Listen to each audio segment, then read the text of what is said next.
જય શ્રી કૃષ્ણ મિત્રો, સનાતની જેની ચેનલમાં આપનું હાર્દિક સ્વાગત છે। મિત્રો, આપણાથી જાણતા અજાણતા થયેલા પાપોના બંધનમાંથી મુક્ત થવા માંગો છો? શું તમે તમારા પિતૃઓને નરકની યાતનામાંથી મુક્તિ આપવી વૈકુંઠમાં સ્થાન આપવા માંગો છો? જો હા, તો આવનારી ઉત્પત્તિ એકાદશી તમારા માટે જ છે, કારણ કે આ એ જ દિવસ છે જ્યારે સ્વયં દેવી એકાદશીએ જ ભગવાન વિષ્ણુના શરીરમાંથી પ્રગટ થઈને આ વરદાન માંગ્યું હતું। આજના આ વિશેષ અંકમાં આપણે આ ઉત્પત્તિ એકાદશીનું સંપૂર્ણ મહાત્મય શું છે તે જાણીશું। વર્ષ 2025માં આ વ્રત કઈ તારીખે છે, તેના ચોક્કસ શુભ મુહૂર્ત કયા છે અને પારાયણનો સાચો સમય શું છે, તેની નાનામાં નાની વિગત પણ તમને આ વિડીયોમાં બતાવીશું તથા પૂજા વિધિ કેવી રીતે કરવું, આ વ્રત સાથે જોડાયેલી બે મહાન પૌરાણિક કથાઓ પણ આપણે આજના વિડીયોમાં સાંભળીશું। પહેલી કથા છે સ્વયં દેવી એકાદશીના ઉત્પત્તિની મુખ્ય કથા અને બીજી કથા છે ભવિષ્ય પુરાણમાં વર્ણવેલી પિતૃઓને નરકની વૈતરણી નદીમાંથી તારનારી વૈતરણી વ્રત કથા, જેનો પ્રારંભ પણ આ જ દિવસે થાય છે। એવું કહેવાય છે કે જે મનુષ્ય આજે આ બંને કથાઓનું પૂર્ણ શ્રદ્ધાથી માત્ર શ્રવણ પણ કરી લે છે, તેના 7 જન્મના પાપ બળીને ભસ્મ થઈ જાય છે અને તેના પિતૃઓ માટે વૈકુંઠના દ્વાર ખુલી જાય છે। તેથી તમે સૌ આ પૂર્ણ કથા અને વિધિને અંત સુધી પૂરી શ્રદ્ધા અને ભાવથી સાંભળજો, જેથી તમને આ મહાન વ્રતનું સંપૂર્ણ પુણ્ય ફળ પ્રાપ્ત થઈ શકે। તથા મિત્રો, સૌથી પહેલાં એ જાણીએ કે આ વ્રતનું મહાત્મય શું છે। આ એકાદશીનું મહાત્મય અદ્વિતીય છે। શાસ્ત્રો તો ત્યાં સુધી કહે છે કે આ એક ઉત્પત્તિ એકાદશીનું વ્રત કરવાથી એક જ એકાદશીઓ કરતાં જેટલું પુણ્ય મળે છે। ભગવાન શ્રી કૃષ્ણ પોતે ધર્મરાજ યુધિષ્ઠિરને પણ કહે છે કે હે રાજનસ, અશ્વમેઘ યજ્ઞ કરવાથી, 1,00,000 તપસ્વીઓને 60 વર્ષ સુધી ભોજન કરાવવાથી, 10,000 બ્રાહ્મણોને જમાડવાથી કે પછી કન્યાદાન, વિદ્યાદાન, ભૂમિદાન અને અન્નદાન કરવાથી જે પુણ્ય મળે છે, તે બધા કરતાં પણ અનેક ગણું પુણ્ય માત્ર આ એક ઉત્પત્તિ એકાદશીનું વ્રત કરવાથી મનુષ્યને સહેલાઈથી પ્રાપ્ત થઈ જાય છે। આ વ્રતના પ્રભાવથી મનુષ્યના જાણીએ અજાણીએ થયેલા 7 જન્મના પાપ બળીને ભસ્મ થઈ જાય છે, તેને ઉત્તમ આરોગ્ય, સંતાન સુખ અને અખૂટ ધનની પ્રાપ્તિ થાય છે અને અંતે તે મોક્ષ પામીને ભગવાન શ્રી હરિના પરમધામ વૈકુંઠમાં વાસ કરે છે। આટલું અદ્ભુત મહાત્મય જાણ્યા પછી મિત્રો, હવે આપણા મનમાં પ્રશ્ન થાય કે આ વ્રત 2025માં ક્યારે કરવાનું છે? તો ચાલો હવે 2025માં કરવાનું સૌ પ્રથમ ચોક્કસ મુહૂર્ત અને પારાયણનો સાચો સમય જાણી લઈએ। ગુજરાતી પંચાંગ મુજબ આ વ્રત કારતક માસના વદ પક્ષની એકાદશીએ રાખવામાં આવે છે। વર્ષ 2025માં આ તિથિ 15 નવેમ્બર 2025ને શનિવારના રોજ છે। હવે તિથિના ચોક્કસ સમયની વાત કરીએ તો એકાદશીની તિથિનો પ્રારંભ થાય છે 15 નવેમ્બર શનિવારના રોજ મધ્યરાત્રિએ 12:49 અને આ એકાદશી તિથિની સમાપ્તિ છે તે બીજા દિવસે એટલે કે 16 નવેમ્બર 2025ને રવિવારના રોજ રાત્રે 2:37 થશે। શાસ્ત્રના નિયમ મુજબ ઉદયા તિથિ અને આખો દિવસ તિથિ મળતી હોવાથી મુખ્ય વ્રત 15 નવેમ્બર 2025ને શનિવારના રોજ જ કરવામાં આવશે। એટલું જ નહીં મિત્રો, આ વર્ષે ઉત્પત્તિ એકાદશી ખૂબ જ દુર્લભ અને શક્તિશાળી સંયોગો લઈને આવી રહી છે. પહેલો અને સૌથી મોટો સંયોગ છે શનિ એકાદશી યોગ. આ યોગ એકાદશી શનિવારના દિવસે આવી રહી છે. એકાદશી જે ભગવાન વિષ્ણુને સમર્પિત છે અને શનિવાર જે શનિદેવને સમર્પિત છે. આ બંનેનો સંયોગ ધર્મ અને કર્મ બંનેની દ્રષ્ટિએ અત્યંત શુભ માનવામાં આવે છે. આ દિવસે કરેલું વ્રત, પૂજા અને દાન 1000 ગણું ફળ આપનારું છે અને શનિ દોષમાંથી પણ મુક્તિ અપાવે છે. આ ઉપરાંત દોષમાં બીજા સંયોગ એ છે કે આ દિવસે ઉત્તરા ફાલ્ગુની નક્ષત્ર અને વિષકુંભ યોગ જેવા શુભ યોગો પણ બની રહ્યા છે, જે આ વ્રતના પુણ્ય ફળમાં અનેક ગણો વધારો કરે છે. આ તો થઈ વ્રતના દિવસની વાત, પણ મિત્રો જે ભક્તો 15 નવેમ્બર શનિવારના રોજ વ્રત રાખી રહ્યા છે તેમને વ્રત તોડવાનો એટલે કે પારાયણનો સમય ખાસ નોંધી લેવો જોઈએ, કારણ કે તેમાં આ વખતે એક મોટો નિયમ છે. આ વ્રતના પારણા બીજા દિવસે એટલે કે 16 નવેમ્બર 2025 ને રવિવારના રોજ કરવામાં આવશે. મિત્રો, અહીં એક ખાસ વાતનું ધ્યાન રાખજો કે 16 નવેમ્બર રવિવારના રોજ સવારે 9 કલાકે ને 9:09 સુધી હરિહર વાસ નામનો સમયગાળો ચાલશે. શાસ્ત્રોનો કડક નિયમ છે કે હરિવાર સર્પ સમાપ્ત થાય તે પહેલાં ક્યારે પણ વ્રત પારણા ન કરવા જોઈએ, નહીંતર વ્રત તૂટી જાય છે અને તેનું ફળ મળતું નથી. એટલા માટે જ વર્ષ 2025માં વ્રત ખોલવાનો શુભ સમય 16 નવેમ્બર 2025 ને રવિવારના રોજ બપોરે 1 કલાકને 10 થી લઈને બપોરના 3 વાગ્યાથી ને 18 સુધીનો રહેશે. કૃપા કરીને આ બપોરના સમયગાળામાં પારણા કરજો. હવે અહીં એક મોટો પ્રશ્ન એ આવે છે કે 2025માં પારણા રવિવારે છે તો તુલસી પૂજા કેવી રીતે કરવી? તો મિત્રો, એ પણ તમને જણાવીએ.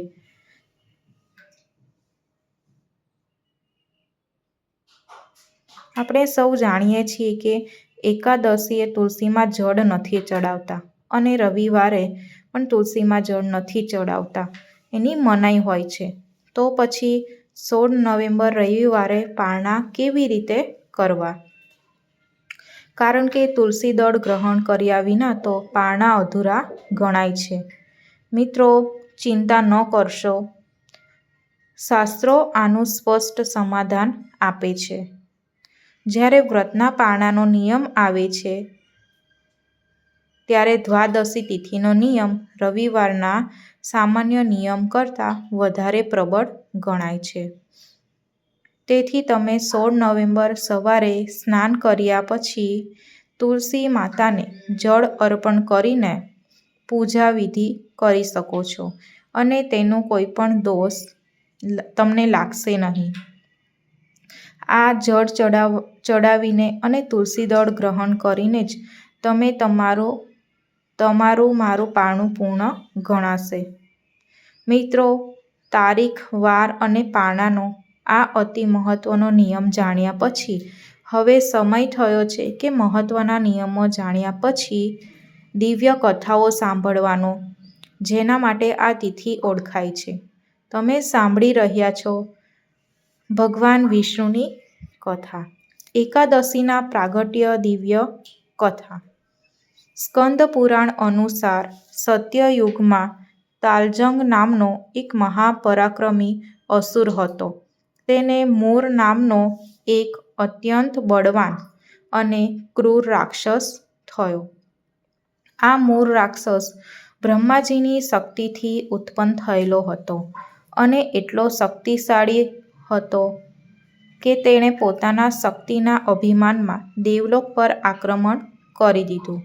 તેણે ઇન્દ્ર, વાયુ, અગ્નિ અને યમરાજ સહિત બધા જ દેવતાઓને હરાવી દીધા અને સ્વર્ગમાંથી હાંકી કાઢ્યા. બધા દેવતાઓ નિરાશ થઈને મૃત્યુલોકમાં ભટકવા લાગ્યા. અંતે કોઈ ઉપાય ન સૂઝતા દેવરાજ ઇન્દ્રના નેતૃત્વમાં બધા દેવતાઓ કૈલાસ પર્વત પર ભગવાન મહાદેવના શરણે ગયા. તેમણે શિવજીને પોતાની વ્યથા સંભળાવી. મહાદેવજીને કહ્યું, હે દેવતાઓ, આ સંકટમાંથી ઉગારવા માટે ત્રિલોકના નાથ, સૃષ્ટિના પાલનહાર ભગવાન વિષ્ણુ જ સમર્થ છે. તમે સૌ ક્ષીરસાગરમાં તેમના શરણે જાઓ. મહાદેવની આજ્ઞા માની બધા દેવતાઓ ક્ષીરસાગર પહોંચ્યા. ત્યાં તેમણે ભગવાન વિષ્ણુને યોગ નિદ્રામાં પોઢેલા જોયા. દેવતાઓએ હાથ જોડીને કરુણ સ્વરે ભગવાનની સ્તુતિ શરૂ કરી. દેવતાઓની સ્તુતિ સાંભળી ભગવાન વિષ્ણુએ નેત્ર ખોલ્યા અને પૂછ્યું, હે દેવતાઓ, તમે આટલા ભયભીત કેમ છો?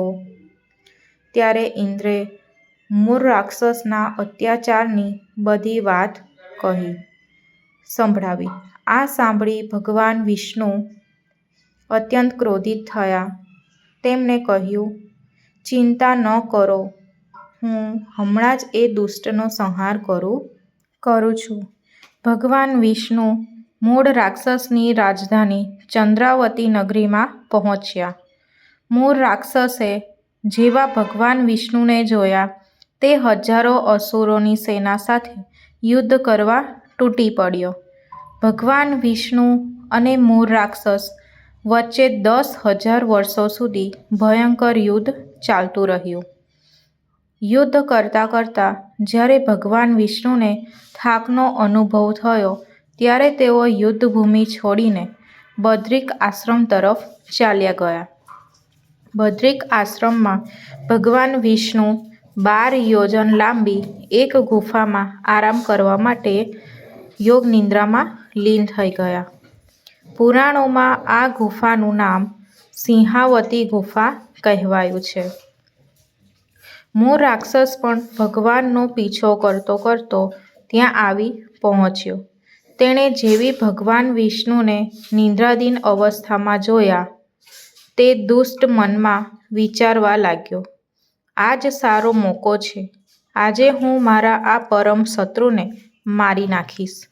જેવો મૂળ રાક્ષસે ભગવાન વિષ્ણુ પર પ્રહાર કરવા માટે શસ્ત્ર ઉપાડ્યું તે જ ક્ષણે એક ચમત્કાર થયો. ભગવાન શ્રી હરિ વિષ્ણુના દિવ્ય શરીરમાંથી, તેમના તેજમાંથી, તેમના કપાળમાંથી એક અત્યંત સ્વરૂપવાન અને દિવ્ય શસ્ત્રોથી સજ્જ કન્યા પ્રગટ થઈ. તે કન્યાએ મૂળ રાક્ષસને યુદ્ધ માટે લલકાર્યો. મૂળ રાક્ષસ પણ તે કન્યાના રૂપ પર મોહિત થઈ તેની સાથે યુદ્ધ કરવા લાગ્યો. બંને વચ્ચે ભયંકર યુદ્ધ થયું. પણ તે કન્યાએ ક્રોધિત થઈને માત્ર એક હુંકાર કર્યો. એ દિવ્ય હુંકારના પ્રચંડ તેજથી એ મહાબળશાળી મૂળ રાક્ષસ એક જ ક્ષણમાં બળીને ભસ્મ થઈ ગયો. રાક્ષસના મૃત્યુના અવાજથી ભગવાન વિષ્ણુની નિંદ્રા તૂટી ગઈ. તેમણે જાગીને જોયું તો મૂળ રાક્ષસ મૃત અવસ્થામાં પડ્યો હતો અને સામે એક દેવી હાથ જોડીને ઊભા હતા. ભગવાને આશ્ચર્યથી પૂછ્યું કે હે દેવી, તમે કોણ છો? આ મહાન ભયાનક અસુરને કોણે માર્યો છે? ત્યારે તે કન્યાએ કહ્યું, હે પ્રભુ, હું આપના શરીરમાંથી, આપના જ તેજમાંથી ઉત્પન્ન થઈ છું. જ્યારે આ દુષ્ટ આપને નિંદ્રામાં મારવા આવ્યો ત્યારે મેં તેનો વધ કર્યો છે. ભગવાન વિષ્ણુ તે દેવી પર અત્યંત પ્રસન્ન થયા. તેમણે કહ્યું, હે દેવી, તમારો જન્મ કારતક વદ પક્ષની એકાદશીના દિવસે થયો છે અને તમે મારામાંથી જ ઉત્પન્ન થયા છો. તેથી આજથી તમારું નામ ઉત્પત્તિ એકાદશી હશે. તમે મૂળ રાક્ષસનો વધ કરીને દેવતાઓનું કલ્યાણ કર્યું છે. તેથી હું તમને વરદાન આપું છું કે આજથી તમે બધી તિથિઓમાં શ્રેષ્ઠ ગણાશો. જે કોઈ ભક્ત શ્રદ્ધાપૂર્વક તમારા આ દિવસે વ્રત કરશે તેના બધા પાપોનો નાશ કરીશ અને તેને મારા પરમધામ વૈકુંઠમાં સ્થાન આપીશ.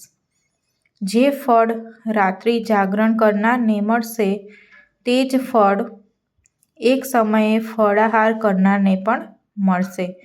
તમે મને ત્રીજ નોમ કે 14 કરતાં પણ અધિક પ્રિય હશો. ભગવાન વિષ્ણુના આશીર્વાદ પામી દેવી એકાદશી ધન્ય થયા અને એ જ દિવસથી પૃથ્વી પર એકાદશી વ્રતનો પ્રારંભ થયો. મિત્રો, આ તો મુખ્ય કથા હતી, પણ હવે આ દિવસના મહાત્મયની એક બીજી પ્રચલિત અને પૌરાણિક કથા છે જે આપણને ધર્મની અડગતા શીખવે છે. તો મિત્રો, હવે એ વાર્તા સાંભળીએ. પ્રાચીન સમયમાં એક ખૂબ જ ધર્માત્મા અને પ્રતાપી રાજા રાજ કરતા હતા. તે ભગવાન વિષ્ણુના પરમ ભક્ત હતા અને એકાદશી વ્રતનું એવું કઠોર પાલન કરતા કે તેમને આખા રાજ્યમાં એકાદશીના દિવસે કોઈ મનુષ્ય તો શું, પશુ પક્ષી પણ અન્ન ગ્રહણ કરવા નહોતું કરતું. ચારે બાજુ માત્ર ભક્તિનો જ માહોલ રહેતો હતો. ભગવાને વિચાર્યું કે મારે મારા આ પરમ ભક્તની પરીક્ષા લેવી જોઈએ. ભગવાને એક અત્યંત સુંદર અપ્સરા જેવું સુંદરી સ્ત્રીનું રૂપ ધારણ કર્યું અને નગરના મુખ્ય માર્ગે ઉદાસ થઈને બેસી ગયા. જ્યારે રાજા ત્યાંથી પસાર થયા ત્યારે તે અદ્વિતીય સુંદરીના રૂપ પર મોહિત થઈ ગયા. રાજાએ તેને પોતાની રાણી બનવા પ્રસ્તાવ મૂક્યો. તે સુંદરી બનેલા ભગવાને કહ્યું, હે રાજન, હું તમારી રાણી બનવા તૈયાર છું, પણ મારી 2 શરત છે. પહેલી, આખા રાજ્યનો સંપૂર્ણ અધિકાર મને સોંપવો પડશે અને બીજી, હું જે કંઈ પણ રાંધીને તમને ખાવા આપીશ એ તમારે ખાવું પડશે. રાજા તેના રૂપના મોહમાં એટલા બંધાયેલા હતા કે તેમણે તરત જ કહ્યું કે બધી શરતો મંજૂર છે કહીને તેની સાથે ગંધર્વ વિવાહ કરી લીધા. સંયોગ એવો બન્યો કે રાજાના લગ્નના બીજા જ દિવસે કારતક વદ ઉત્પત્તિ એકાદશીની પવિત્ર તિથિ આવી.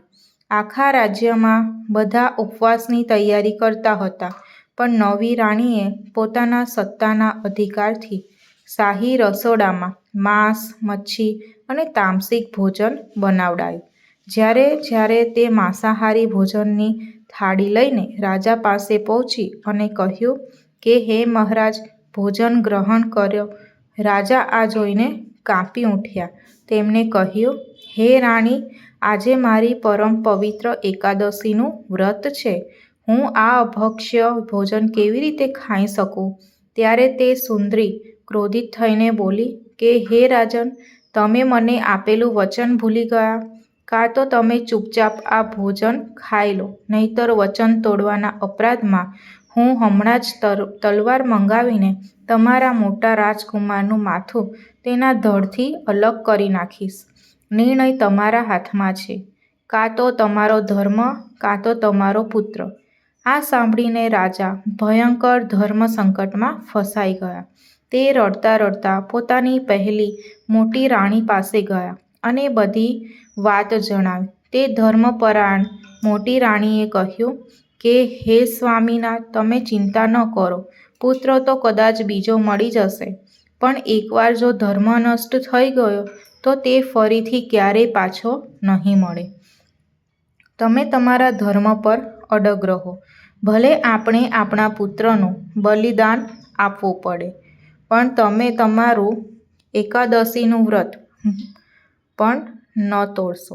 તે જ સમયે તેમનો રાજકુમાર રમતો રમતો ત્યાં આવ્યો અને બધી વાત જાણીને તેણે પણ હસતા હસતા કહ્યું, હે પિતાજી, મારા ધર્મની રક્ષા થાય એનાથી મોટું શું સૌભાગ્ય હોઈ શકે? હું મારા પિતાજીના ધર્મ માટે મારું માથું બલિદાન આપવા તૈયાર છું. પોતાનો પુત્ર અને પત્નીની આવી ધર્મનિષ્ઠા જોઈને રાજાએ દ્રઢ નિશ્ચય કર્યો. તે નવી રાણી પાસે ગયા અને કહ્યું કે હે દેવી, હું મારા એકાદશીના વ્રતને કોઈપણ સંજોગોમાં નહીં તોડું. હું ભોજન નહીં કરું. તને આપેલા વચન મુજબ હું મારા પુત્રનું બલિદાન આપવા માટે તૈયાર છું. રાજાએ જેવી આ વાત કહી તે જ ક્ષણે એક ચમત્કાર થયો. તે સુંદરી રાણીનું રૂપ બદલવા લાગ્યું અને જોતજોતામાં તેના સ્થાને હાથમાં શંખ, ચક્ર, ગદા, પદ્મ ધારણ કરેલા મંદ મંદ હસતા સ્વયં ભગવાન શ્રી હરિ વિષ્ણુ પ્રગટ થયા. ભગવાન વિષ્ણુએ કહ્યું કે હે રાજન, હું તારી ભક્તિ અને તારા ધર્મ પ્રત્યેની અડગતાની પરીક્ષા લઈ રહ્યો હતો અને તું આ કઠિન પરીક્ષામાં સફળ થયો છે. તે ધર્મની રક્ષા માટે પોતાના પ્રાણથી પણ પ્યારા પુત્રનું બલિદાન આપવાનો નિશ્ચય કર્યો. હું તારા પર, તારી ધર્મપરાયણ પત્ની પર અને તારા આ વીર પુત્ર પર ત્રણેય પર અત્યંત પ્રસન્ન છું. માંગો રાજન. ભગવાનના અસલી સ્વરૂપને જોઈને રાજા અને રાણી ભગવાનના ચરણોમાં પડી ગયા. રાજાએ કહ્યું, હે પ્રભુ, તમે પોતે મને દર્શન આપ્યા, એનાથી મોટું મારા માટે બીજું શું વરદાન હોઈ શકે? બસ જે રીતે તમે મારો ઉદ્ધાર કર્યો તે જ રીતે જે કોઈ મનુષ્ય આ પવિત્ર એકાદશીનું વ્રત શ્રદ્ધાથી કરે છે, તમે તેના પર બધા દુઃખો દૂર કરજો અને તેનો ઉદ્ધાર કરજો. ભગવાને તથાસ્તુ કહીને રાજાને આશીર્વાદ આપ્યા.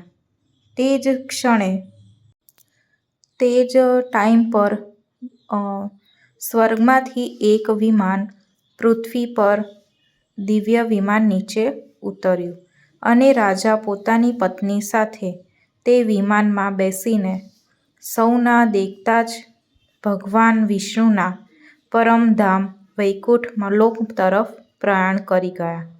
મિત્રો, આ પવિત્ર કથાઓ પછી હવે આપણે એ પણ જાણી લઈએ કે ઉત્પત્તિ એકાદશીનું મહત્ત્વ શું છે. માત્ર દેવીના પ્રાગટ્ય પૂરતું સીમિત નથી. આ એ જ પવિત્ર દિવસ છે જેનો સંબંધ સીધો આપણા પિતૃઓના મોક્ષ સાથે જોડાયેલો છે. આ દિવસે વૈતરણી વ્રત પણ શરૂ કરવામાં આવે છે.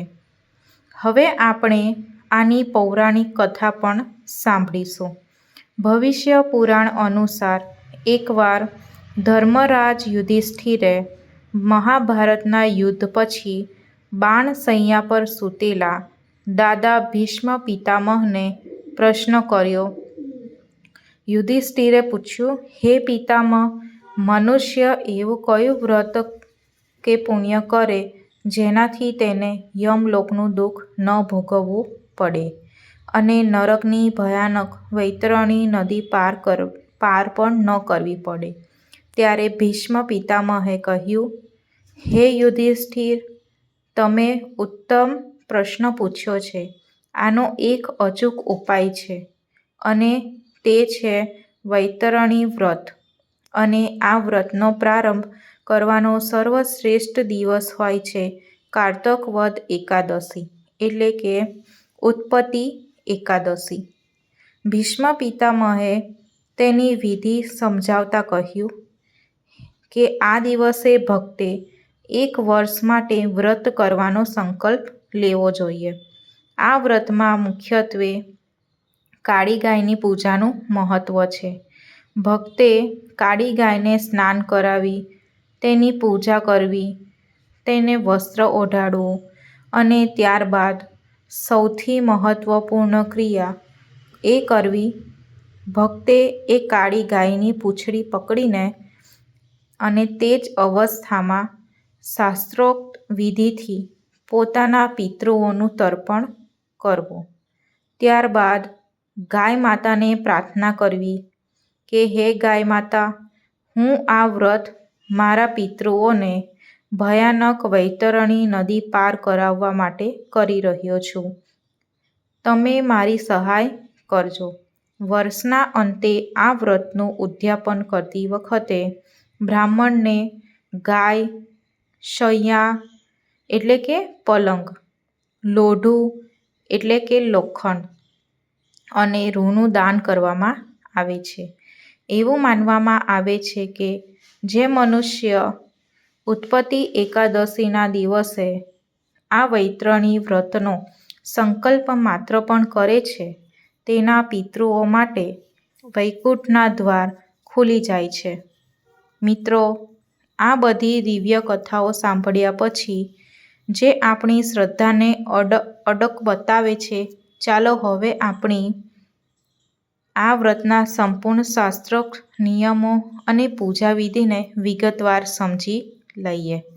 સૌથી પહેલાં આ વ્રતના કઠોર નિયમો સમજી લઈએ. આ વ્રતના નિયમો એક દિવસ પહેલાં જ એટલે કે દસમની તિથિના એટલે કે 14 નવેમ્બર શુક્રવારથી જ શરૂ થઈ જાય છે. દસમીના દિવસે એટલે કે શુક્રવારે સાંજે સૂર્યાસ્ત પછી ભોજન ન કરવું. સાંજથી જ ડુંગળી, લસણ, માંસ, મસૂરની દાળ વગેરે જેવી તામસિક વસ્તુનો ત્યાગ કરવો. રાત્રે બ્રહ્મચર્યનું પાલન કરવું. માતાઓ અને બહેનોએ દસમીના દિવસે જ માથું ધોઈ લેવું જોઈએ એટલે કે વાળ ધોઈ લેવા જોઈએ. કારણ કે એકાદશીના દિવસે માથું ધોવાની શાસ્ત્રોમાં મનાઈ છે.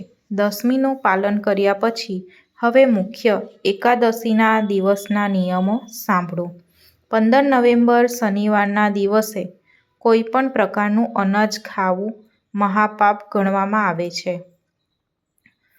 ખાસ કરીને ચોખા એટલે કે ભાત કે ચોખાથી બનેલી કોઈ પણ વસ્તુ ખાવી જોઈએ નહીં.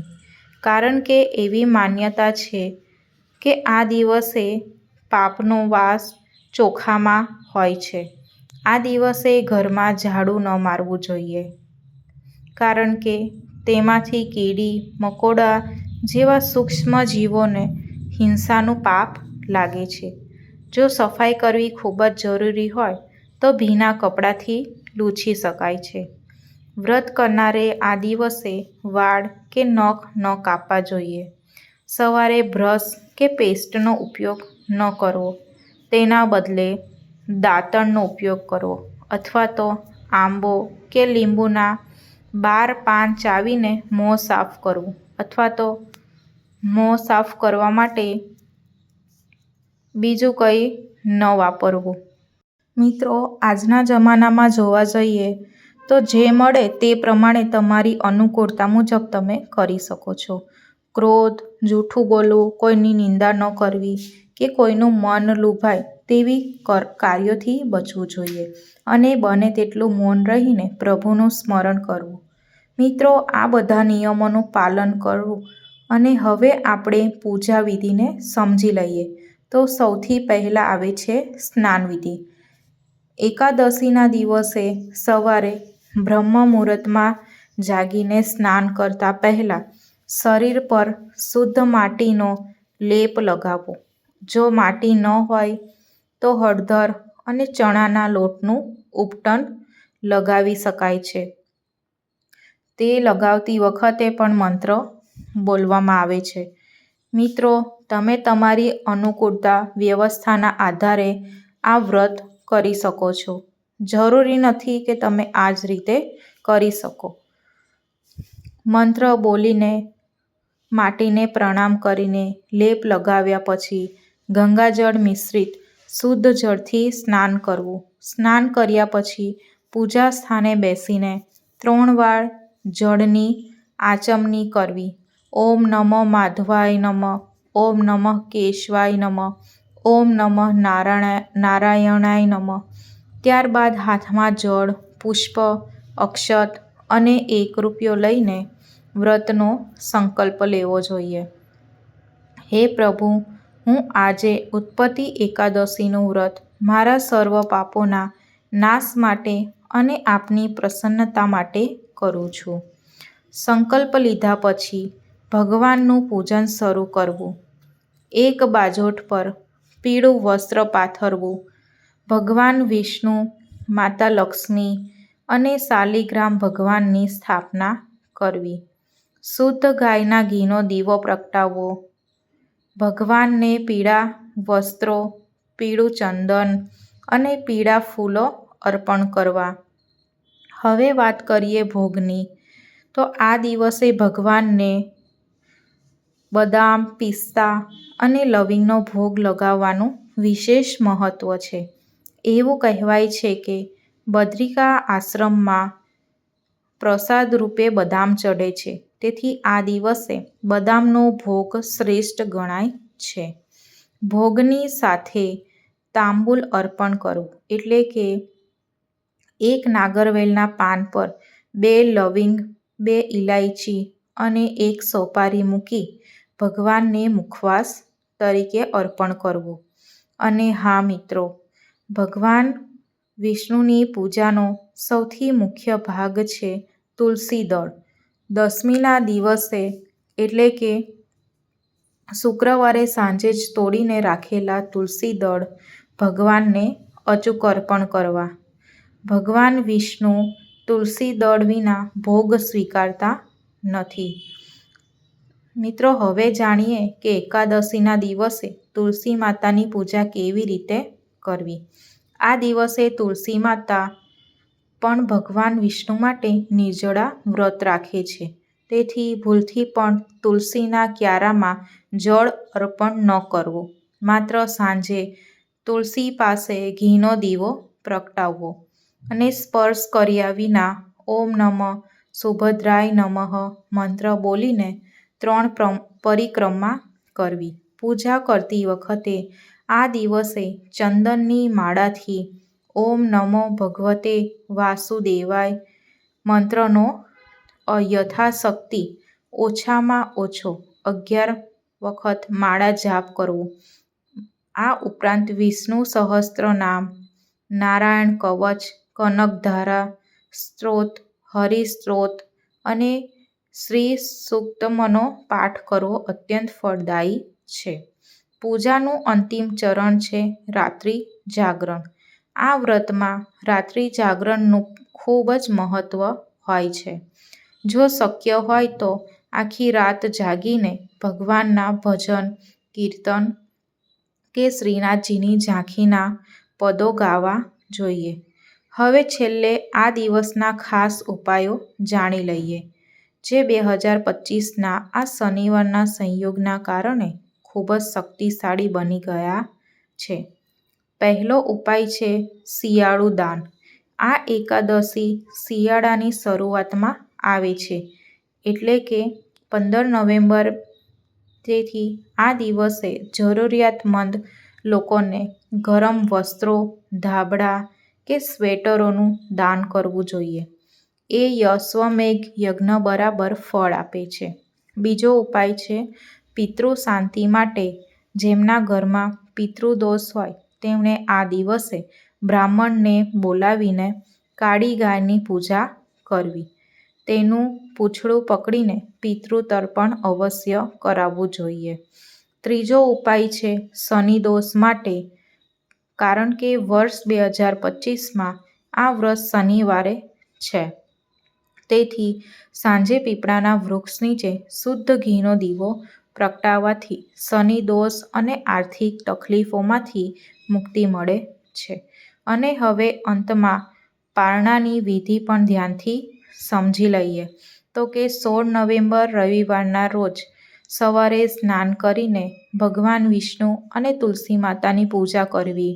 અને યાદ રાખજો કે આ દિવસે પારણા માટે તુલસીને જળ ચઢાવી શકાય છે. તેનો દોષ નથી. તુલસીને જળ ચઢાવી શકાય છે, બરાબર. બ્રાહ્મણોને કે ગરીબોને અન્ન અને ગરમ વસ્ત્રોનું દાન કરવું જોઈએ. ત્યારબાદ શુભ મુહૂર્ત એટલે કે બપોરના 1 કલાકને 10 મિનિટથી 3 કલાકને 18 મિનિટની વચ્ચે ભગવાનનો પ્રસાદ ગ્રહણ કરીને તમારું વ્રત પૂર્ણ કરવું. તો મિત્રો, આ હતું ઉત્પત્તિ એકાદશી અને વૈતરણી વ્રતનું સંપૂર્ણ મહાત્મય. તેની શાસ્ત્રોક્ત પૂજા વિધિ, 2025ના વર્ષ માટેના ચોક્કસ મુહૂર્ત અને નિયમો અને તેની સાથે જોડાયેલી દિવ્ય વ્રત કથાઓ. આ માહિતી તમને સારી લાગી હોય તો વિડીયોને લાઈક કરજો, શેર કરજો અને જો આપ આ ચેનલ પહેલીવાર જોઈ રહ્યા છો તો સબસ્ક્રાઈબ કરવાનું ભૂલતા નહીં, જેથી કરીને અમારી ચેનલના આવા જ અવનવા વિડીયો તમને મળતા રહે. તો મિત્રો, મળીએ હવે આના પછીના નેક્સ્ટ વિડીયોમાં. ત્યાં સુધી ધન્યવાદ. જય શ્રી કૃષ્ણ.